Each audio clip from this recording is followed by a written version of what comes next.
Массовые выступления грузинской оппозиции в воскресенье продолжались четвертый день.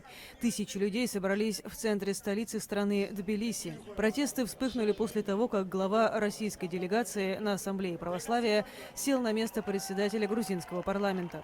Демонстранты заявляют, что Москва оккупировала 20% их территории, имея в виду Абхазию и Южную Осетию, а власти ей потакают.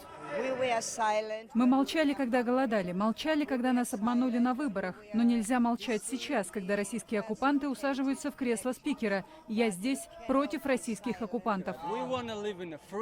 Мы хотим жить в свободной стране. Я ничего не имею против русских, но я категорически против психологической и физической оккупации. Я пришел защитить молодых людей, которые потеряли глаза из-за того, что идиоты-полицейские стреляли нам в лицо резиновыми пулями. Понимаете, мы здесь за мир, за любовь и за свободу.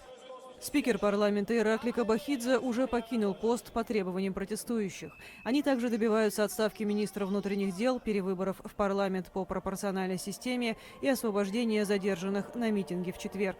В Кремле демонстрации называют антироссийской провокацией. С 8 июля авиасообщение между странами будет приостановлено по инициативе Москвы.